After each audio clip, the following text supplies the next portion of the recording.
Hello everybody and welcome back to Witchfix. So now I'm going to be talking about a book that I'm very excited about. It is one of my favourite books about Wicca, if not my current favourite. So we'll be talking about that. I mentioned this book when I did my other review because, surprise, this is the other book by Dianne Sylvan. I did a review for The Body Sacred, and this is actually for The Circle Within, which is the first book of hers that I read. I wanted to do this one separately and after the Body Sacred, because I feel like then I could cover a lot about who Dianne Sylvan is while I was talking about The Body Sacred, and that would free me up to talk about how much I fucking love this book in this review without it getting too long with me having to do all the extra author stuff. So to rewind time a little bit, I bought The Circle Within by Dianne Sylvan about 15 years ago.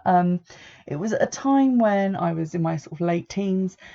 I'd read quite a number of books about like beginner Wicca. My go-to books at the time were Scott Cunningham's book about Wicca for the Solitary Practitioner, and also Kate West's The Real Witch's Handbook and The Real Witch's Craft, which I had gotten out of the library and did not yet own a copy of. And I started looking around and looking up books about more advanced Wicca and other things like advanced magic, just because it felt like every book that I was reading was the same book. It just had a lot of the same information in it, and I was getting a little bit frustrated about not being able to move beyond what I perceived as like the kind of beginner level of here is what these colour candles do, combine them with these herbs from this table and you've got a spell, and just write some words to go along with it. And being told again and again about, you know, the Wheel of the Year, the Goddess and the God, and the Esbats, Sabbats, like over and over again receiving the same information and not really getting anything new. So it was while I was googling around that I found this book, and I think what must have drawn me to it was the fact that on the back in massive letters it says "Move beyond the basics of Wicca," and the byline on the front is "Creating a Wiccan spiritual tradition." And that's really, I think, what I was looking for. I was looking for a way to be more satisfied by my religion. I went through a period, like before I discovered Wicca, of trying to be really enthusiastic about Christianity, which is the faith that I was raised with, being Church of England, but that kind of didn't happen because I don't live in a very religious house at all. None of my family are particularly religious, and I couldn't really identify with it as a faith for me that was in any way really fulfilling. So I bought this book, and I've had this book all that time, even though there was a period where I was sort of coming out of university from my undergraduate degree, and I felt like maybe I'd outgrown witchcraft and things. Like taking it out into the adult world was something that I wasn't really prepared for, and, you know, dealing with the way people thought about it and thought about you when you're, you know, in your 20s and still say you're a practicing witch. There was a period where I went through that, and I got rid of all of the books that I had about Wicca and witchcraft and all of my, you know, altar supplies and things, except for a few things that were quite personal to me. This book was one of those things. It was basically only the Dianne Sylvan books that I kept, and that's because they spoke to me, I think, so much. So, The Circle Within and what it's actually about. What it says on the front is basically exactly what it's about. It's about creating a spiritual tradition, a religious way of life with a view towards Wicca. And it's really interesting to me. My copy has many, many highlighted sections and corners turned down because I've reread it a number of times. It's divided broadly into, I would say, two sections. One is like the main book and goes up to page 151. And then you have the Book of Moonlight, which is some sample prayers, graces, chants, and etc. A lot of the book draws comparisons with Christian spirituality, but also with Hinduism and other major world religions, and what we can learn from them, which is a really nice positive spin on it. A lot of beginner books on Wicca, especially the newer ones that are coming out now, which are more about witchcraft as opposed to calling it Wicca and all that, tend to be quite angry and quite aggressive towards particularly Christianity, but a lot of other Abrahamic religions, and kind of saying, well, we don't want anything to do with that, we're completely different, because look, we have this goddess and she's female, and isn't that different and very liberating and feminist.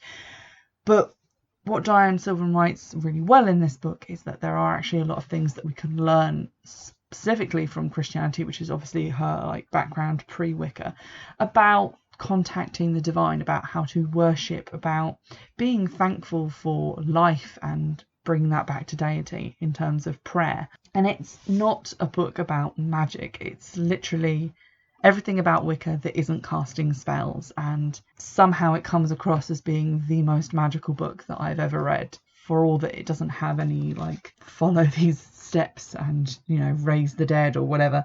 It is deeply magical, I think, in terms of its spirit, in terms of the way she's written it, in that it teaches you to look around you at the natural world and just marvel in it and be thankful for it, and also dedicate yourself to it and build up your life spiritually to fill in the gaps that magic, in terms of witchcraft, won't always fill. Like having a religion to go around that is a much more powerful thing. I'm just going to read you a little bit from the beginning of part 1, from the section Stepping into the Circle. By now you've read books on Wicca, searched the internet like a big game hunter on safari, and networked until you couldn't tell one amber or raven from another. You've brought specially charged candles and been to festivals. You've memorised lists of correspondences for colours, days of the week, elements, astrological signs, herbs, deities and animals. Maybe you've been part of a coven or some other sort of group. Maybe not. You have certainly gathered quite a collection of ritual robes, jewellery and tubes of henna paste. The problem, however, is not with whom you have worked or what you have worn. The problem is that you look in the mirror and you still don't remember who you are. Life feels heavy, and the rituals you have attended have started to bore you. There is something fundamental that's missing from your religion, and you hate to admit it. After all, when you found Wicca, it felt so much like coming home. Does your dissatisfaction mean you're in the wrong house after all this time? Before you start to pack, consider this. Humans are a species constantly in search. At the beginning of our history, we searched for food, and when we realised that potential food was much bigger than we were, we searched for a big stick to hit it with. We searched for shelter, and then when the basic issues of survival were covered, we searched for community so we wouldn't have to face the dark nights alone. Once we learned to band together and share the labour, we had time to search for something bigger, meaning, purpose, something to explain why we are here and why we share our existence with disagreeable things like murder, flood, politicians and mosquitoes. We need something to give us a place in the universe, a vantage point from which things make sense. And then, just to skip a few paragraphs, someone once asked me, what's the point of this Wicca thing? I mean, if you're not trying to get into heaven or find nirvana, what are you trying to do? That is a tough one, and a question I don't think many of us have given a lot of thought to. It is difficult to step back and look at the bigger picture. I gave the only answer I knew, then or now. The point of Wicca, the real mystery behind it all, is to remember the divinity within ourselves and all things, to manifest our God and Goddess all the time, every day, every moment, to love as they love, to give as they give, to serve them in perfect trust, and thus bring their grace more fully into the world, to understand that we are the embodiment of the divine love and nurture, and to express that love in the world, to walk as God and Goddess. The book focuses quite a lot on that subject, about how, because we are Wiccans and we don't have a church, we are our own priest or priestess of the divine. We have that direct connection to deity. And what does it mean to be like a priestess or a priest of the goddess and God? To exist in their service, to exist as their children. And how to honour that with your daily behaviour and your daily life. And it gives quite a lot of practical advice for that in a very good-humoured and quite simply put way, and offers up lots of suggestions and anecdotal evidence as well about how this can change your life and how you can work it into your time and into your daily routine.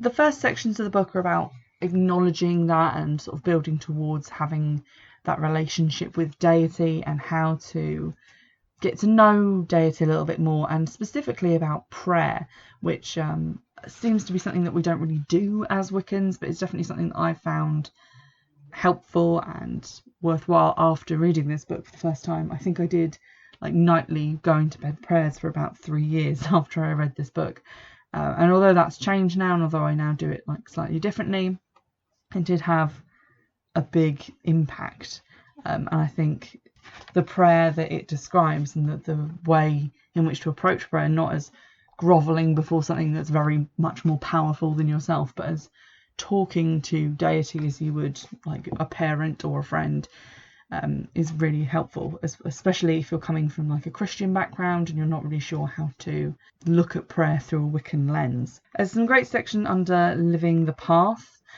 which lists the Wiccan graces according to Dianne Sylvan, like ideas that she's had about qualities that we should possess. So sort of like Christian virtues, I guess, like, you know, temperance, and I can't remember any other ones, but I'm just a bad Christian because I'm not one. But you know, the virtues being like the opposite of sins.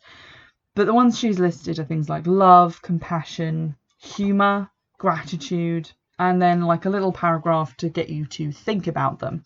For example, under integrity, there's a paragraph that says, "There is an old saying that a witch's word is law. There are many ways to interpret that, but I choose to see it as a statement of integrity. When I say I will do something, I do it. Promises were not made to be broken. Back in the days of yore, it is said that breaking your word was tantamount to mowing down your tribe with flaming arrows." That's not the whole of the section on integrity, but it does give you a pretty good idea of where she's going with that. It's an idea of like living your life to that principle in the name of the goddess and the god, to try and be a person with integrity and to keep your promises and keep your word and to not use it lightly. Once the book's kind of gone over the basic ideas of getting to know the goddess and the god and basic principles that you can live in your life as a Wiccan to essentially help you be a more moral person, which is one of the kind of ideas of having a religion, is to guide you in that way, you get to section 4, which is the temple hearth. And this is basically just about what it says in the tin. It's about your home and about making it a sacred refuge, if you like a circle outside of the circle, and creating it in such a way that you can retreat there and find sanctuary as you would in a church, for example. This talks about building shrines and altars towards different gods and goddesses and different purposes, but it also gives you some ideas for religious practice and items that you can use on an altar to incorporate into your religious practice. For example, a devotional candle, natural objects that you found in the environment, your book of shadows, and various things that you can do with that to turn it into sort of a book that will inspire you and help to fulfill you spiritually. So not just a recipe book of spells, but also she suggests putting quotations, prayers, poetry, invocations and artwork into your book. That's definitely something I do. I put lots of different things into my book of shadows, and it would probably make people despair if they looked at the like ragtag motley bunch of stuff I've just stuck in over the years. But it makes me happy when I pick it up and look at it, and that's all it needs to do. One other suggestion, which I ended up doing quite a lot from this book, is on page 74. It suggests an offering pouch. So if you're going to do a ritual outdoors, or if you're going to take something from nature, like go out gathering wood for a wand or pine cones to put on a seasonal altar, you should take a pouch with you with local wildlife seeds and food for birds in it, like sunflower seeds, to scatter to make an offering to nature for the things that you've taken. I have one of these. It's like a little woven grass bag on a leather strip, and I refer to it unironically as my nutsack because it annoys everyone around me and it makes me giggle. And I take that out with me when I go in the situations I've just described, going out to get things from nature like teasels and pine cones and autumn leaves and things to put on my altar. I also have an offering flask, which I don't have a fun name for yet, but in that I put things like wine or juice or any like liquid offerings that I'm taking out with me, and I usually pour those on trees. Specifically, if I'm taking like holly from a bush for a Yule altar, I'll pour some of the libation on it as an offering. Following talk of how to make your home more spiritually fulfilling, there's also talking about building a daily practice in the next section, and it gives ideas about when you would perform religious rites to do with certain aspects, and a lot of this draws from Christianity as well. For example, you've got like morning or evening or both for prayers and affirmations. You've got eating with grace, so thinking about giving thanks for your food, not necessarily to God, but to the creatures, the plants and animals that have died and given up their lives so that you can eat. And also to look at your diet and to think about the kinds of things that you're eating and how those honour the earth by your choices. So, making more of an effort to not eat factory farmed animals and to eat more organic produce and things like that. Also, things about cleansing the self, small rituals that you can do in the shower or bath when you're getting ready for work in the mornings to like wash out negativity and bring in positivity. And then some ideas about bigger things that you can do, so spending time with nature, giving to others, and also how to bring your Wiccan faith and your daily practice into the workplace, which doesn't necessarily mean setting up a massive altar on your desk and making everyone slightly uncomfortable. But just going into work and viewing your job and the aspects of it that you can as things that help people and are therefore the work that you do for the goddess, dedicating that to her, or having a sort of ritual internally for when you go to work. For example, Dianne Sylvan gives a little bit of an outline of what she used to do, page 105. For instance, at a data entry job I spent most of the days typing what seemed like reams of meaningless numbers. No one would deny my job had very little about it that was spiritual, but every morning when I arrived, my start-up routine had a certain reverence to it. I turned on my computer, got organised, got a cup of coffee. I said a silent prayer that the Lord and Lady would guide my hands and my words, that I would have the strength and calm to act as was fitting as a priestess of their mysteries. The coffee cup was my ritual chalice, the computer was my altar. Unbeknownst to my co-workers, there was a blessing written in a hidden file on the hard drive. And when I put lotion on my hands to stave off paper cuts, I was visualising my hands as instruments of divine nurture. So it kind of gives you those ideas of how to protect yourself in a certain way from the stresses of mundane life by viewing these actions as being more spiritual. Then there's section 6, which is the turning wheel. This is obviously all about the wheel of the year and about basically breaking down the different festivals. It's not a very detailed section. It's probably my least favourite section of the book, to be honest. I do love the book intensely, but this is the section I usually skip when I reread it, just because it doesn't go very in depth, and to be honest, every book everywhere has a section on the Wheel of the Year, so I've probably read more about it than I need to be honest. Chapter 7 is the Dance of Life, and this is all about how to create rituals for marking points in your life that you want to mark, and these are not just things like marriage, funerals, christenings, etc. that we usually mark as a society, but also other things as well which might deserve a ritual in your mind. So you're not always doing rituals to request things, but also to be thankful. And then it gives a long list of things that you might do a ritual for. For example, at the end of a school year to celebrate that, or getting a new pet, losing a pet, declaring personal independence, like when you move out, for surviving a bad relationship, or for when your children move back into your home, to be leaving an old home, to be moving into a new home, things like that, and just how to create a ritual based around that, and where to look for inspiration to create your own rituals. Again, not a super in-depth section. Again, that's one I usually skip, so 6 and 7 I wouldn't put in the same category as the rest of the book. The rest of the book I think is really inspiring. Those bits I just kind of think are a bit lackluster, I guess.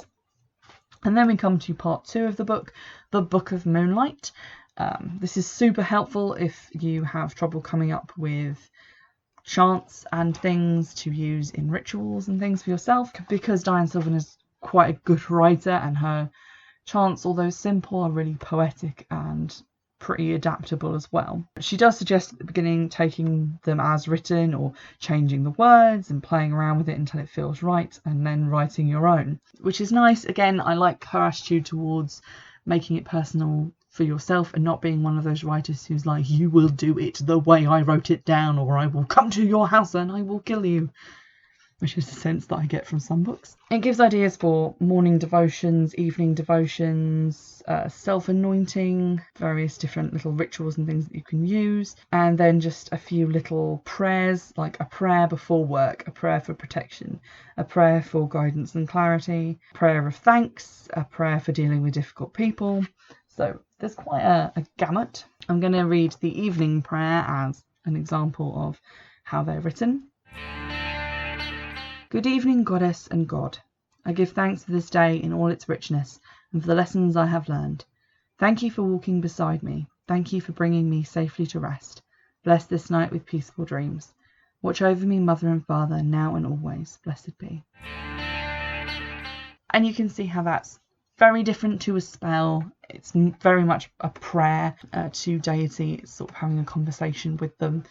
When I did my evening prayers as part of my daily routine, it tended to be a kind of 3-step process of all the things that I was thankful for in that day, the things that I was maybe worried about or wanted help with in the coming days, and then saying goodbye to the goddess and the god, and again thanking them for being with me and listening to my prayers. So I think it's a good structure as well given in these prayers, because it kind of follows the same one. The final section isn't really so much a section, it's the recommended reading and bibliography, but it is several pages long. I think it's about 6 pages long, and it gives a really comprehensive look at different subjects talked about in the book. It's also good in that, unlike a lot of other further reading sections, there's a line under each title explaining why she thinks you should read the book and what the book's about, in case that's not entirely clear from the title. And I've definitely added quite a few of these things to my Amazon wishlist, because the ones that I haven't read, I desperately do want to read. But they've got little things underneath them. So for example, where it says Amber Lane Fisher, Philosophy of Wicca, it says a deep and insightful exploration of the meanings behind Wiccan beliefs and practices. So you can think, oh, okay, I'm interested in learning about the different philosophy behind the beliefs and practices in Wicca. I'll read that book, because a lot of Wiccan book titles are quite vague, in my opinion, just until you look in them and you're like, oh, okay, it's about this. I've probably said quite a number of times during this review, but this is definitely one of my do or die favourite books.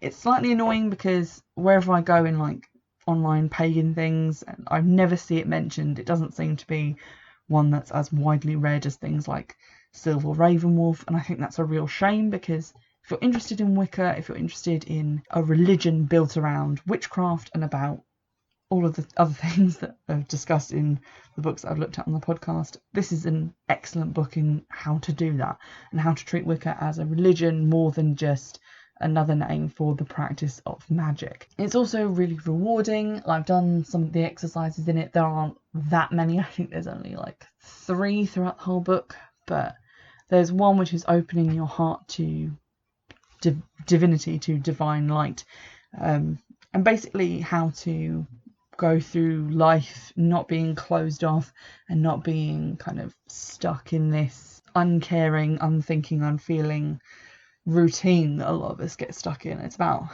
bringing forth that compassion and love and all the other Wiccan graces and kind of living with them, and I think that's really beneficial.